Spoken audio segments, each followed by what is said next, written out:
Good evening or good morning, colleagues. Greetings, colleagues, wherever you are, across town or across the globe.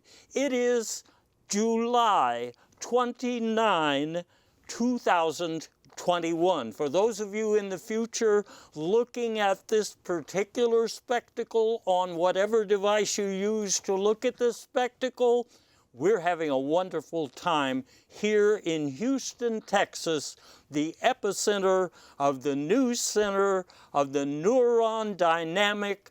Well, I shouldn't be talking about classified equipment like this, but you know, I come to you not only with a vast array of technically proficient individuals working for me, but the highest quality, highest caliber staff to repair the things that go wrong, and some investigators that know exactly what I need to find out about so I can tell you about it.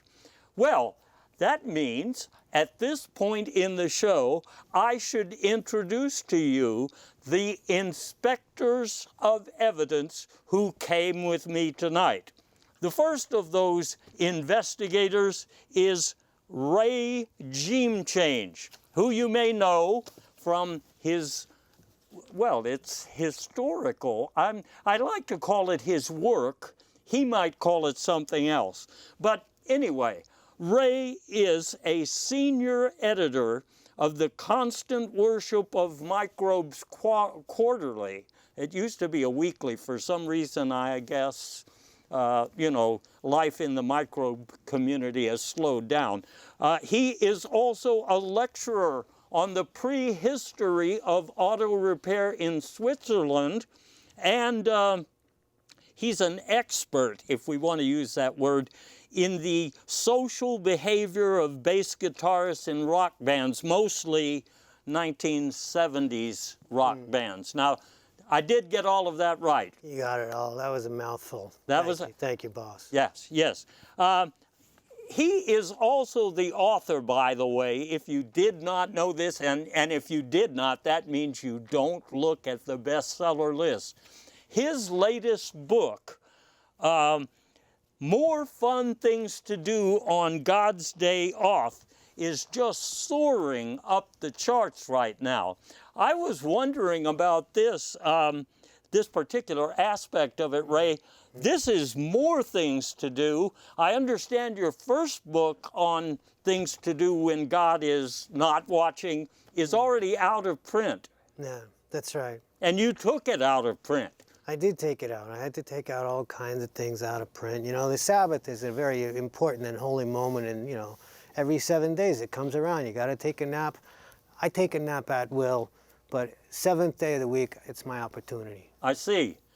Well, that sort of explains something I was curious about, but another thing that I don't understand, your new book is being sold wherever frozen foods are sold. Yes. This is your decision, I assume? I mean, you get a little hot when you got a certain chemical, you know, in your bloodstream, and, you know, you got to chill out, you know what I'm saying?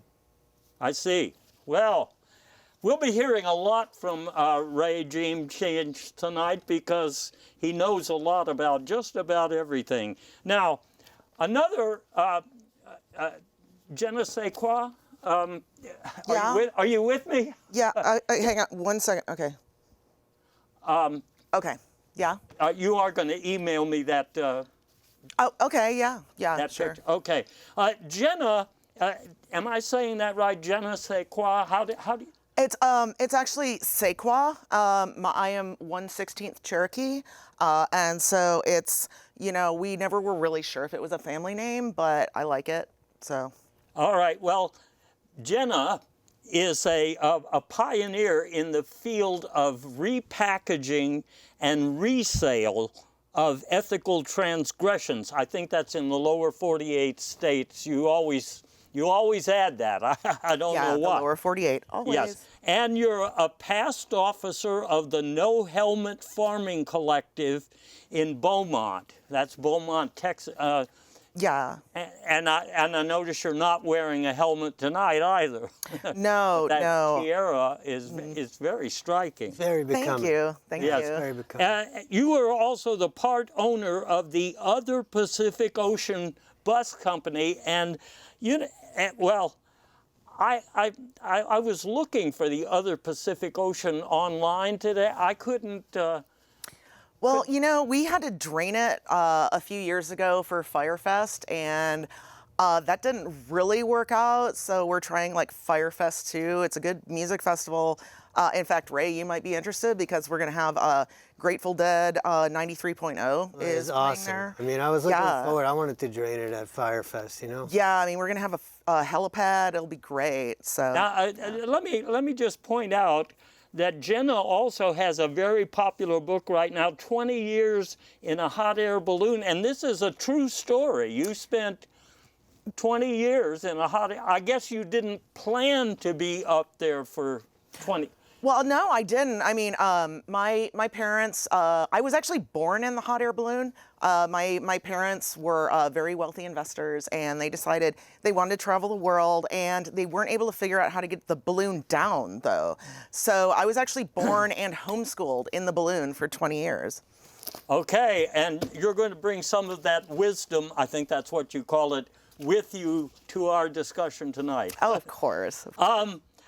We have a third member of the investigators who is usually with us. I think you know Jerry Mander by reputation. Well, Jerry Mander is not here tonight because he is on assignment.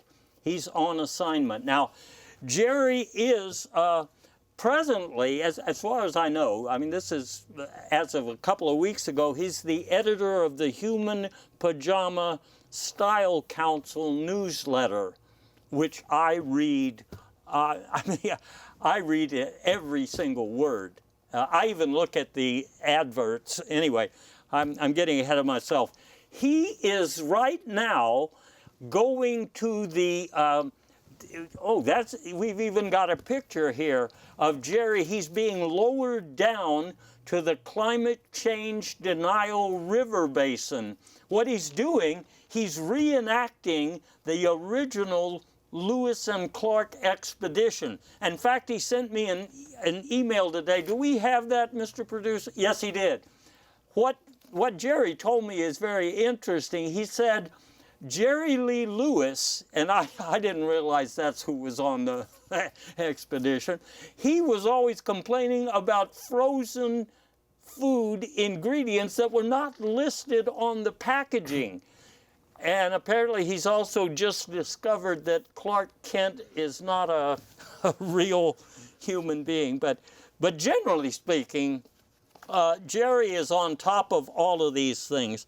And he'll be back with us pretty soon. So, my investigators and I are going to talk about a number of things tonight. We have to start with the biggest show in town, because right now, the biggest show in town is not in town. It's in Tokyo. I'm talking about the Olympic Games.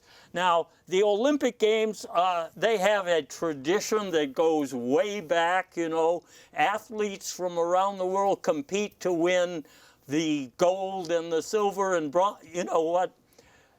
I got to tell you the truth. I was watching the other night. I did not know this.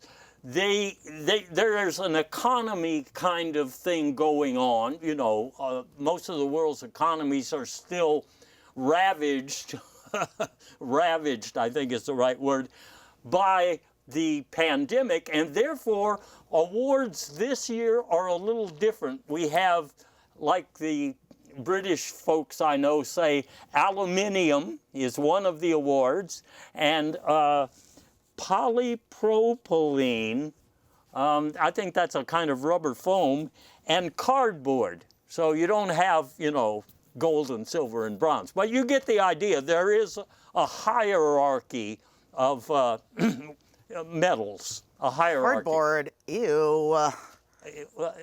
I know, it smells funny. And that's why You get you with have... the undulation, you know? It's all the back and forth. Anyway, It's a groove.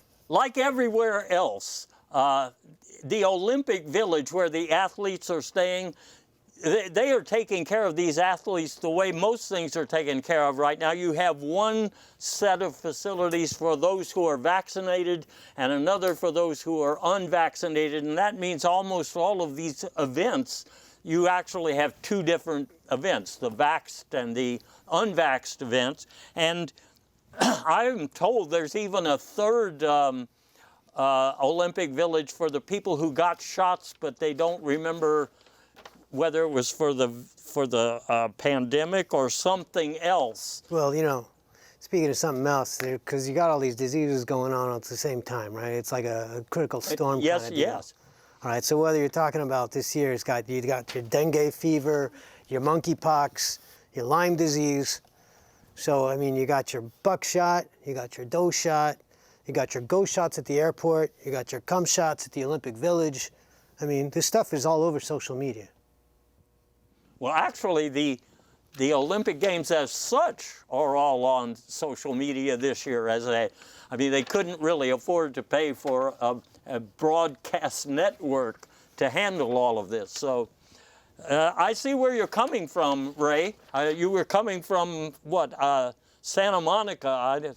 You drove that old... The Winnebago. Yeah, yeah. Well, we're going to talk about some different vehicles like tour buses a little later, but I'm getting ahead of myself. This year, the opening ceremonies were a little, what can I say, stripped down. For one thing, you just had a guy come out and light the Olympic, stripped down. Pajamas were the big thing. Countries used to participate in a big parade. There's a lot of pageantry here. This year they just showed what their pajamas look like. And you know what? This is, to me, this is middle America, all right? This is overcoming the Rust Belt. This shows guts. It does show guts. I see them now. But not all of the pajamas. Like here, there's another, one of the most popular of the pajama wardrobes. I forget which country it was, but I liked that they were playing in the background. They had that Bleached Boys song about God bless my pajamas or something. In addition to this kind of stripped down introduction, and by the way, they lit the Olympic torch with some kind of cigarette lighter or something, some guy, and then it was bursting into flames. It's this giant, I thought it was a giant bonfire. Well, I've been told by je ne sais quoi, who should know, that it was actually just some video of one of those wildfires. It was, yeah, I mean, I was told it was like a gender reveal party. And I mean, come on, hashtag patriarchy fail. Okay, like, can we just stop doing this? I see how that would be a touchy subject. Well, you know, boss, I was thinking, according to the OCCC, right? That's the Alexandria Ocasio-Cortez Olympic Cancel Culture Committee. Americans and athletes and Olympians are no longer allowed to refer to it as fire retardant. Right? The term is incarnate spirit squelching from now on. That's something I did not know. I mean, that seems way more appropriate. I'm just saying it's like 2021, I think, and like, I mean, yeah, like and subscribe, dude. Just saying, like. Thank you. Yeah. Thank you. I feel liked. Yeah. Well, you know, in addition, I hate to move things forward, but in addition to displaying pajama styles from around the world, every country did a little pantomime about their problems. The U.S., well, actually, it's entered as North America. That's one word, North America. That's where we all come from. Our big problem, according to the pageantry at the beginning of the Olympics, was corporate greed. And I'm green with envy that somebody finally was able to, you know, bold enough to take the step. Actually, it wasn't a step. It was more like a moving sidewalk. I mean, but anyway, I don't want to confuse you people who weren't there, because, you know, it wasn't there either. I mean, we'll get to that.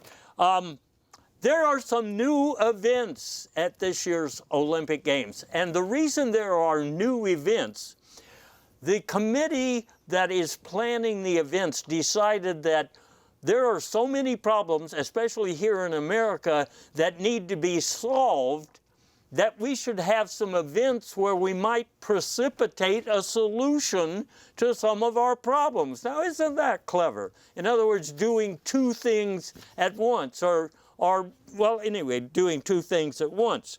So, for example, we have an event in wildfire control, and a lot of these contestants, I should call them athletes, but some of these events, they don't sound that athletic to me, but they do involve contestants, okay? Some of these contestants in wildfire control were using shaving cream. That didn't seem to work very much. Elevator music was dampening down some of the wildfires, and some sort of mouthwash, some sort of whole wheat flour. Ray, you were keeping an eye on that event, weren't you? Sort of one eye, you know, just sort of half paying attention. I was more looking at that opening ceremony, but then maybe you're going to get to that. Well, tell me about that. Well, you know, I mean, because they had this American flag ceremony that starts off, but they had to nix the ceremonial running of the billionaires. You know that? Because they had, you know, Oracle's Larry Ellison's yacht, you know, got caught up. They had to do a cesarean.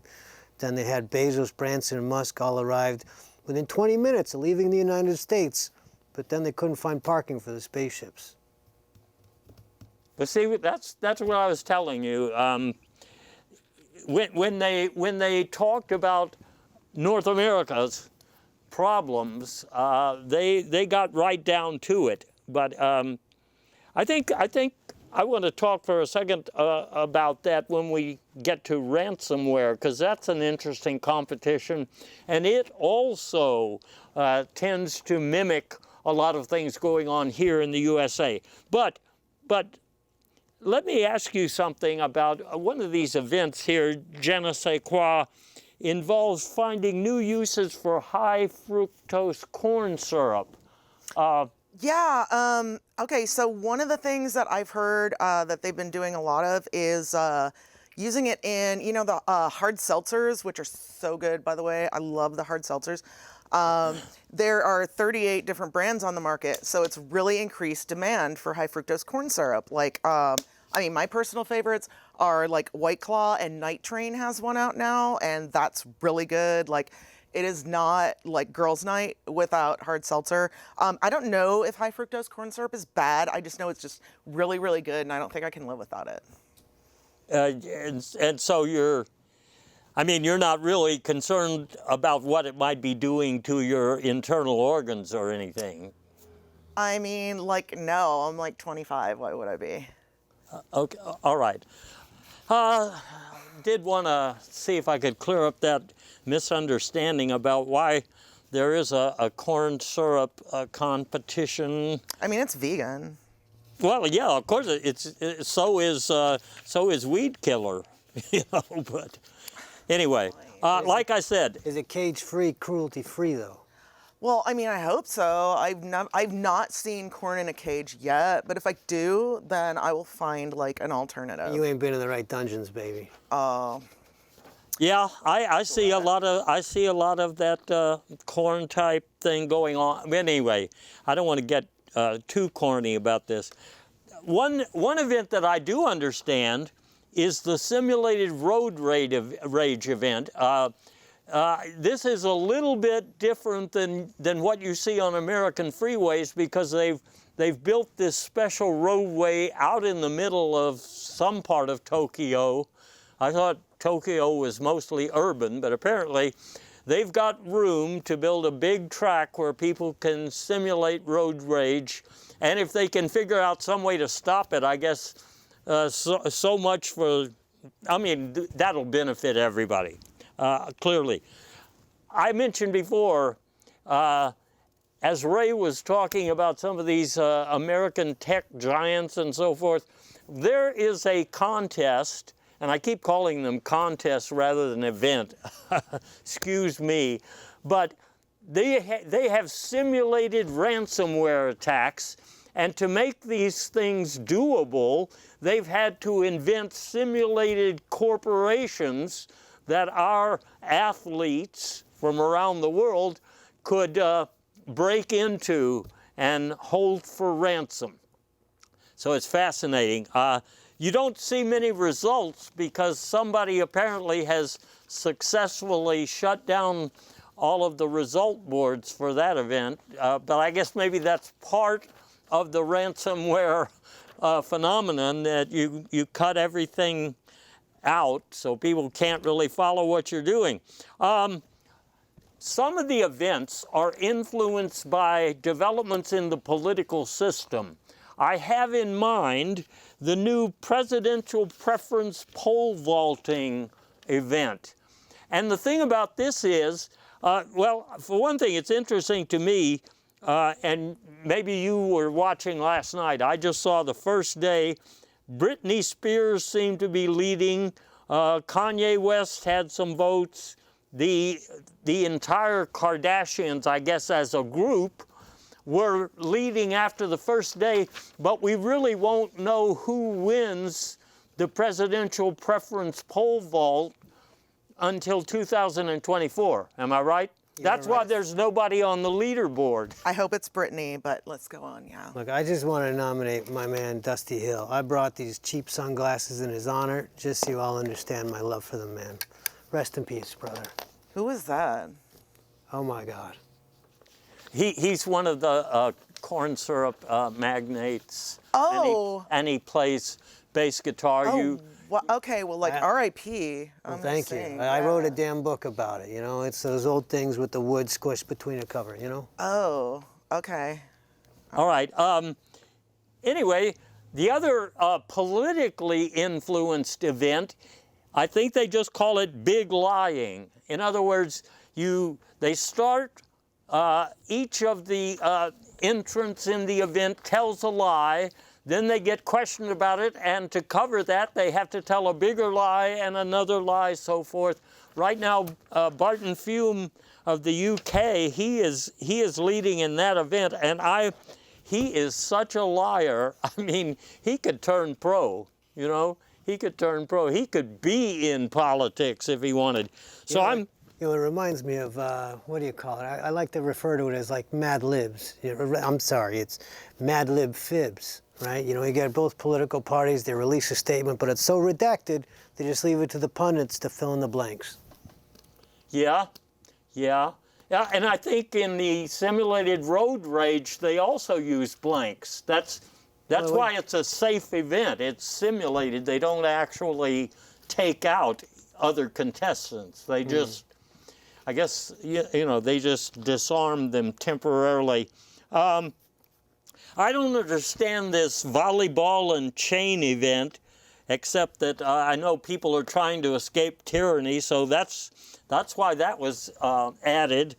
And then there's a web surfing event. Now, what's interesting about this, everybody, even you people at home, I'm sure you surf the web, but the reason this is an event at the Olympics is these people who surf the web have to find something that's true. and that makes it a little bit more that makes it a contest. You know what, stuff like that just goes right over my hair, because I get this carpal tunnel thumb, you know, then it's useless. Repetitive stress. And you, when you started your musical career, I guess you were already pretty advanced in that, and it influenced your kind of music. You know what, this arm, it's all bionic. Yeah, I had read that. I'd read that. Jenna, do you know what bionic means? It's a Cherokee term. Yeah, is that, okay, so I've heard of like probiotics where like It's if you a can't lot- go to the Yeah, it's the prize at the bathroom bottom of and the you yogurt, yeah. Yeah, okay, yeah. Okay, no, all right, so we're all on the same page. Yeah. And since we are on the same page, maybe I can solicit your comments, because I am confused. You know that airlines today, I just have to say this before we get to the waterboarding. Airlines today have flight attendants because we have so many fights on the airlines, but I don't understand how this Olympic event works. But that's what it's based on, trying to solve that problem. Now we can look at waterboarding, because some of these events, there weren't enough contestants in various things. They had to combine events so there would be enough people competing. You see what I mean? So surfboarding and waterboarding got put together, and a lot of other countries said foul play, because America has such an advantage. I mean, we have so much experience with waterboarding, so they think it was not fair. It's weighted towards the weight may be I mean, I'm not talking about a weightlifting event, but anyway, there was some controversy, and my British friends who say aluminium would say controversy. That's just a little aside.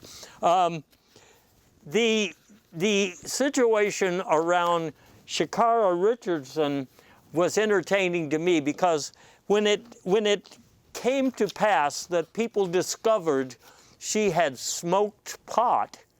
Good God, God forfend. Yeah, I mean, this is the first I've heard of this by a professional athlete. Or well, anyway, anyway, in my mind, if you can smoke some weed and still be the fastest person on earth, then you deserve one of those aluminium, medals. Oh yeah, and I mean, what happened? Like, they just totally did Sha'Carri dirt. Okay, like, I did my part. Like, I am an activist, so I went on Twitter and I had like a 20-tweet thread about how wrong that was, and like, I don't think we get. Was this in English? Yeah. Okay. Yeah. Okay. Just on Twitter, checking. like and subscribe. But yeah, so like, okay, hashtag ICYMI. Simone Biles, can we just talk about the fact that, okay, she did the right thing, and I don't mean to be dramatic, but I would literally die for Simone Biles. Like, I completely stan Simone, so OMG, love you, love you. Okay, I forgot what I was asking you, but I know that they added the recreational sprinting event because of the controversy about Ms. Richardson. And another thing that happened, this was in the middle of the Olympics, they just canceled all of the swimming events. They were saying we need to conserve water. Now, I think they went ahead and let some of the people swim in light beer. So, I mean, they didn't completely stop it, but Ray, you were keeping an eye on that, weren't you? Only the fact that the governor of Texas, Abbott, he put out this statement that he'd like to support, the 2026 Winter Olympics here in our great state. But, given our power grid, he's going to have to make investments to increase the strategic reserve of gerbil treadmills. I thought we had 3 or 4 of them. Not going to be enough. But I guess that's not nearly enough. Okay, let's leave the Olympics behind for a minute, leave them in the rearview mirror, and talk about the commission to investigate the January 6th, I think it's called a love-in by some parties and a riot by other parties. But one of those parties, led by Mr. McCarthy, was trying to keep Republicans off such a, an investigation in the House. And his bluff got called because Nancy Pelosi put 2 Republicans on the committee by herself. And then Mr. McCarthy said, well, now just wait a minute. I was going to propose some neutral individuals. And I think he had in mind, according to the picture I saw, he was talking about Tom Brady and Tucker Carlson and Kanye West. And some people didn't think that sounded like a neutral, or maybe they were saying the entire idea was out of gas. Anyway, that got passed up too, and so the commission got started, but the Republicans did not want to let go of this issue. Well, there was this opportunity that, with McCarthy. So Statler and Waldorf, there's the 2 balcony Muppets from Jim Henson, right? Yeah. So they were initially offered by McCarthy, but it's only because he misread the... Well, they're not neutral, they're neuter. Well, neutered, yeah, they might be. Spay and neuter your Muppet, that's what I always say. Okay. But only because he offered, versus Henson, he only offered it because he misread the invitation for old white henchmen. All right. Well, see how that worked out? I don't take personal offense, by the way. That's okay. That's all right. We have a guy who charges for it, but he's not on staff right now. Anyway, the current Republican thinking is we can distract from this January 6th event by talking about other important stuff that was going on that day. For example, none of the water coolers in the Senate or the House were working. So, I mean, if you needed a drink of water, forget it, okay? That is a big problem. Well, I mean, they're saying that is a big problem. You know what I'm saying? And then they're also claiming, according to one of these right-wing websites, I think you can see what they have on their site, they were saying that there was no parking in D.C. I mean, it was very hard to park. That is why so many of these people ended up going down the lawn and going towards the seat of government. I don't think anybody's buying this argument, but the next thing they said was, this was just like way back in the 60s. It was kind of like Woodstock. Oh, God. A bunch of people got together. I mean, they were just loving it. They were loving it, and love was in the air. I mean, for the sake of the young one here, all right, let me update the references. I think it was American poet laureate Mix-a-Lot who wrote the following. When a Karen walks in, I'll insurrect in, with an uncovered chin and a round thing full of mace, poo gets flung. let me see. I'm still processing that last part a little bit. But it does remind me of when 10 years after played I'm Going Home. It's sort of like that, isn't it? Rhythm is different. But it's also about 10 minutes long. I mean, if I remember correctly. The other thing, beyond Woodstock, the comparison with Woodstock, we had some discussions about whether certain things were even weapons. Can you believe this? So first, we were told by the Republicans that baseball bats and crowbars and knives and bear spray and tasers and sharp sticks, those aren't weapons as such. Is that a lizard? Because, like, not to be dramatic, but I would literally die for that lizard. Like, he's really cute. He's related to a lizard. I don't think he's technically, he's more gecko than lizard. Okay. But we'll come back to that shortly because, You won't want to miss this. You know, with every concert that I have in a stadium, I always have this clause that says, no wiener dogs, no Viking helmets. Huh. That's, and some of these still sell out. And, Oh, yeah. All right. Yeah, it's a Okay. very pro-smoky environment. Okay, well, you know what? The discussion lately has turned to whether rubber bands and fishnet stockings and spark plug testers, whether those are weapons. And I'm not sure what that has to do with anything. I mean, I was once attacked with an egg carton and an insurance policy. So, I mean... Simultaneously. Yeah, and so I can understand one man's, well, I'm trying to do the metaphor with the weapons, but anyway, one man's briefcase is another man's armored tank. How about that? Okay? Anyway, Jim Jordan is leading the charge. I think it would be, I don't know if it would be called a charge, but he's trying to deflect the discussion to whether maybe the entire array of law enforcement personnel present on January 6th were actually Antifa sympathizers. So he has published a monograph, but you know, that monograph is basically reflecting something that somebody in his staff told him, i.e. that some of these policemen voted for Joe Biden. Jenna, you know who that is, yes? Oh, yeah, yeah. Okay. Yeah, I hang out with him all the time. He's fun. Oh, Yeah. okay, good. Anyway, so that's enough about the January 6th event.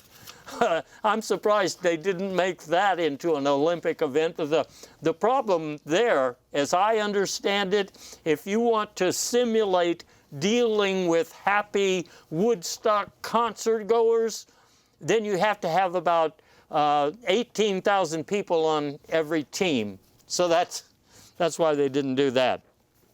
Anyway, that leads me to a discussion of some books that have come out lately about our former chief executive, Donald Trump. I think that's what they called him. One of these books by some reporters at the Washington Post was called I Alone Can Nix It. I think meaning whoever it was that started this January 6th event is really the only person that could stop it. That's what I took away from that book. But one of the things in this book that is really fascinating is it was revealed here that General Milley was concerned because Donald Trump asked him if there's a way to download the app where he can launch a nuclear war from his iPhone. And yeah, you see the picture there. Grisly. And I think that's what made him nervous, General Milley. Okay, so this is kind of embarrassing. OMG. So I read the summary about this book, right? And I was like so confused because I thought it was about Miley, and like, okay, so at least I'm totally not interested now. So, but wow, like my bad, so sorry. Well, you heard it here either first or second. What you heard? Anyway, there's more stuff in that book. I was fascinated. I was fascinated that they say there were a lot of deliveries to the White House by Uber Eats on Mob Rule Day. They call it the Mob Rule Day. You know, it's the same event we've been calling the Love-In. Trump apparently also considered selling California to Brazil. I think he likes one of their chief executives over there, wanted to make a deal. Did y'all read the part about the shrimp party at Mar-a-Lago? Wow. Wow. Little The appetizers, clothes little hands. and the costumes they were wearing, that puts those pajama designs to shame. They talk about Rudy G's license being revoked, but I'm not sure. I don't think they mean his bar license. I think they mean his fishing license, because he he was known to be fishing for a story. And also, actually, in responding to some of the stories in that book, I Alone Can Nix It, Donald Trump said he wasn't really even there in Washington. He had been abducted primarily, well, one assumes by some of those alien types of species that abduct humans, but he was only abducted briefly for a couple of hours, and then as soon as he got back, he told his supporters to go home. And there's another book. We've got that covered, don't we? Yes, Frankly, We Did Win a Used Tour Bus. Now, this one is fascinating because, you know, it's got a lot of stories in it too, but the one that I was fascinated to hear that Trump sent out invitations to a glorious uprising. So we have another name for it now. It was not only a love-in and not only a mob rule party, but also a glorious uprising. Sort of like a glory, holy uprising. Yeah. It reminds me of that song that was popular in the 1800s. I think your band did a modern version of it. We may have covered. You covered a lot. I mean, it's like We kind of cover everything. We're kind of all over the landscape, so I don't remember. I don't remember much. That's my quote. That's today's. Yep. Do you do Imagine Dragons? When I'm by myself in the bathroom, I do. Cool. This book also says Trump changed the locks to the front door of the White House. They don't say when he did that. What I don't understand is why in this time of crisis, when I know he was stressed, but he ordered the draining of the Hoover Dam. Does that have something to do with your other Pacific Ocean? Well, that's kind of like, my parents made most of their money just sort of draining things. Okay. I mean, like, yeah, the Hoover Dam and the other Pacific Ocean and, like, a lot of people's bank accounts, but, like, we don't talk about that, you know what I mean? I can understand. So, yeah. I can understand that. Yeah. One thing I should mention, yeah, that third book, No Man's Landslide. That one is by Merwin Sidebuster, excuse me. I've read all of his books. They're all in English also. And he says that in the final days of Trump's presidency, that he classified several pancake recipes. Do we know why? I guess the answer is no. We don't know. That's why I don't know why he put that in the book. He also said... You know what? There may be a connection. So he was obsessed with compressed gas. At least he was trying to power his Dutch oven with Melania in the Lincoln bedroom. Yeah, that does make a certain amount of sense. Right here. Anyway, all of these books are very fascinating, and you'll find a lot to read there.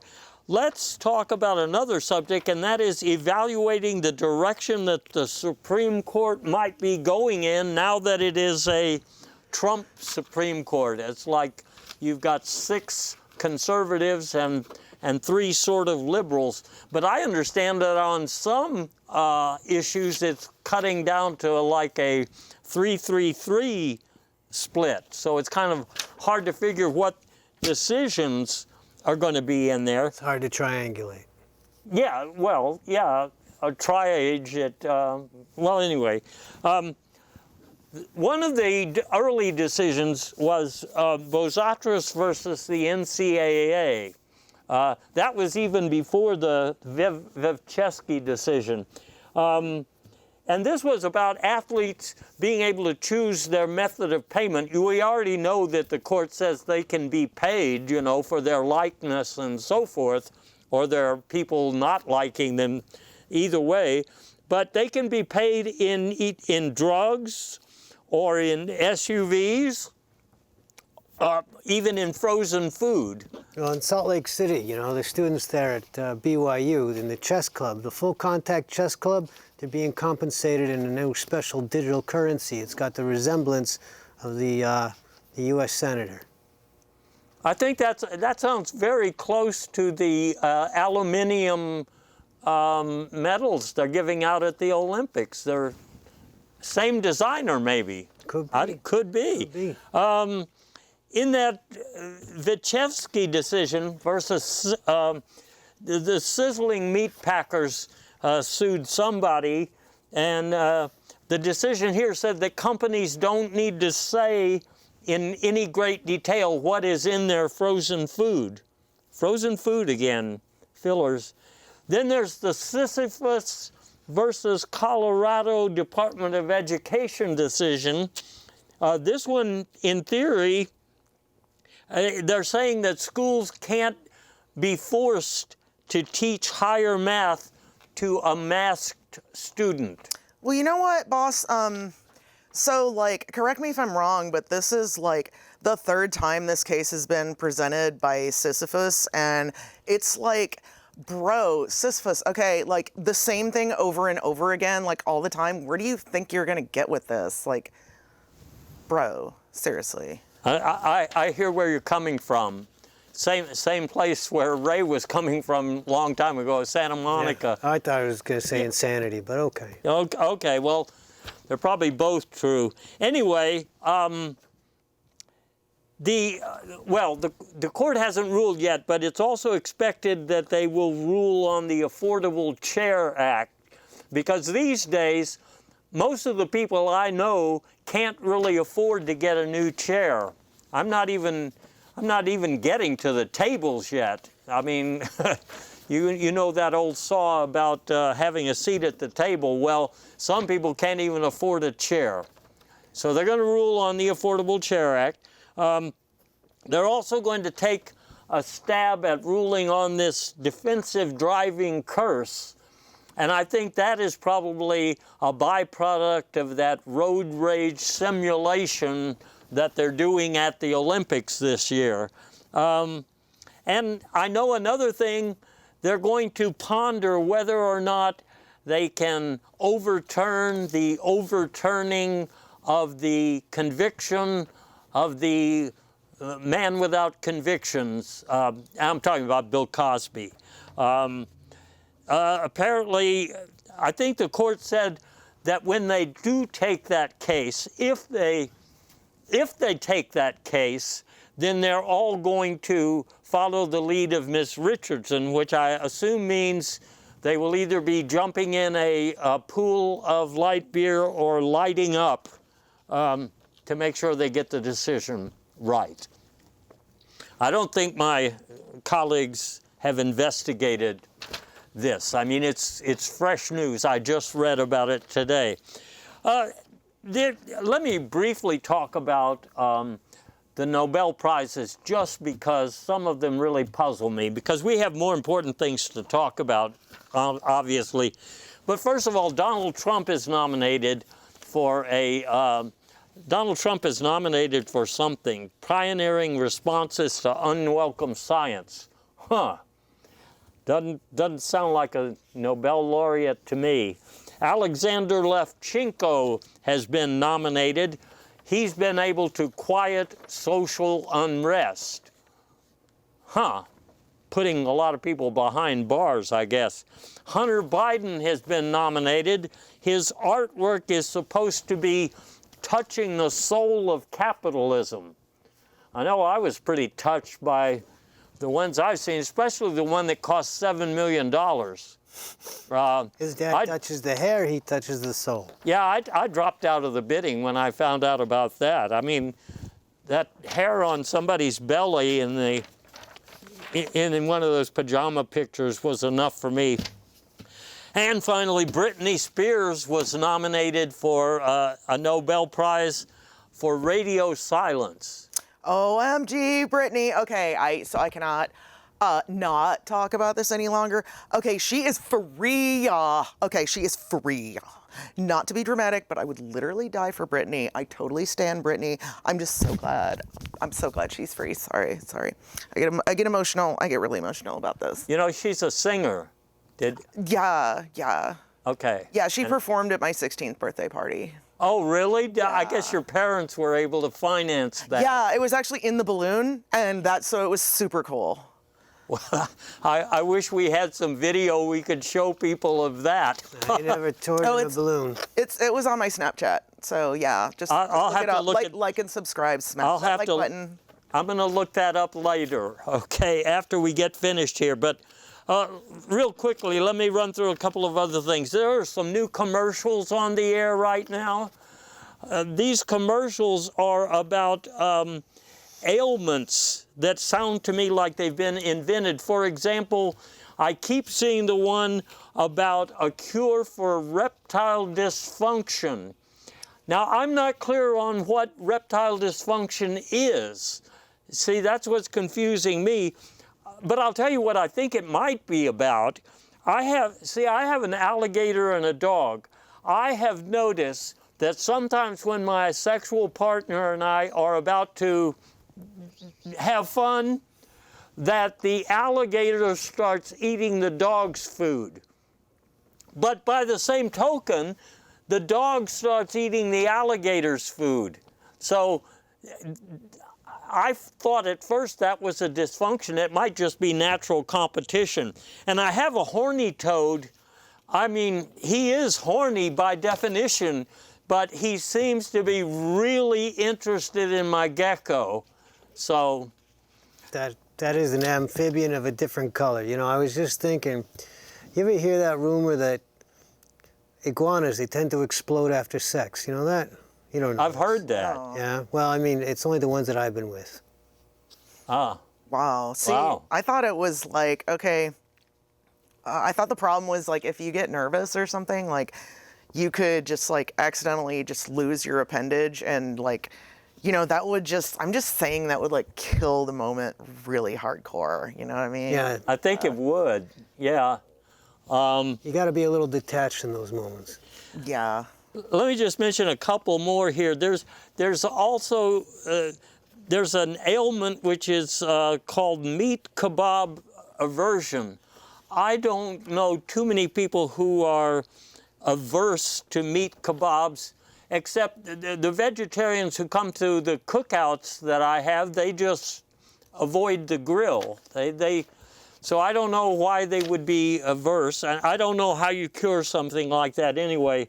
There's also... I mean, you don't, boss, because like meat, I mean, come on, like, you know, meat is murder. Like and subscribe. Okay. There's also sweaty palms, but this apparently doesn't refer to the digital part of the hand. It refers to palm trees. And personally, I don't go in the backyard and treat all of my flora or fauna. Well, you know, that's really close to my heart because there was like 2 weeks back in 1975 when I was stuck at home for, well, you know, 2 weeks with sticky balls. It's because my mother dropped off about 60 pounds of rice and, you know, I only had so much ginger. And I had these two Sussex chickens, right? It was Henrietta and Archibald. Because, you know, in between our gigs, they were trying to learn Spanish. And I guess there's a question in there somewhere. I mean, that's the whole story. That's where we left Okay, it. okay. Enough of that. We could spend a long time talking about conspiracy theories, so we're not going to. I will tell you this, though. Don't get to the movies yet. I want to say something. Yes, thank you. First of all, there's a conspiracy theory that says Europe is part of a fake continent. Now, you might think that's ridiculous, but do you really know anybody from Belgium, West Germany, I do know people. France? I know people at the Vatican, though, and you know, since this COVID, the Pope, he's kind of shut things down. You can only bring so many groupies back to the penthouse, and they got, you know, the organized crime, they only allow so much string cheese on the street. Well, okay, the only thing I want to say about conspiracy theories is that somebody told me, and it might be gerrymander, told me that there really weren't any Olympic Games this year, that in fact, everything was just a hologram. Although I think he used the word deep fake, whatever that means. I heard that too, like Tupac when Tupac was like, when he'd show up at like the music festivals, like he was supposed to make it to Fyre Fest, but like that didn't happen either. Yeah, your parents couldn't afford that. I heard that. Yeah, the Olympics were a hologram too. Billy, Okay. if you can hear us, Billy, you got to come back. You got to do one of these deep fake deals. Yeah, I think you could talk him into it. The last thing we want to tell you is that people are starting to come back to the theaters, maybe a little prematurely because the economy is still in a handbasket, but they are going back to the theaters. One thing they want to look at is this surprise sensation from the Cannes Film Festival, The Value of Persistent Neglect. And this features that guy who is a frozen food magnate. I guess he is appearing as himself. I haven't actually watched it all the way through, but I did watch the part about the high fructose corn syrup, and that is really, I mean, you owe it to yourself, or you might owe it to me. I mean, I'm supposed to get a check for $750. I think it was for that. Another terrific film, Retro Man Takes on the Water Crisis. And we know that's important. In the Olympics, they had to cancel some events because they were out of water. But you can't take your kids to see this.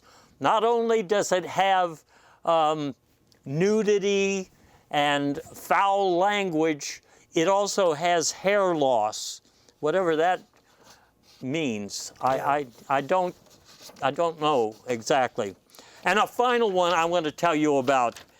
There is a documentary starring our investigator Jerry Mander, who is, as you know, on assignment right now. But he has also contributed to this particular film, and it's called the Reptiles in Your Frozen Food. We've talked about reptiles, and we've talked about frozen food, but we don't have Jerry here to explain how they're connected. And I haven't had time to watch this documentary yet. Have you? I have not. No. It's not that we aren't going to watch it. We're just waiting for Jerry to come back, because he said that things have been really, really tense down there where he is, which is the Climate Control Denial River Basin. And maybe on our next show, we can have Jerry explain what he found when he took that trip back through the lands that Lewis and Clark originally explored. And that was, I think, before they named the Mississippi River after Mr. Mississippi. I think they called it something else at the time. And Jenna, you might have, I think your parents originally owned that river. They, yeah, well, they that still river. own it. They're still trying to drain it, and it's not really working. By the way, should we like take a selfie before we're done? I think we should, because like, you know, I think it's like really important. So like, everybody like lean in. Okay. Bye. We'll see you. Like and subscribe.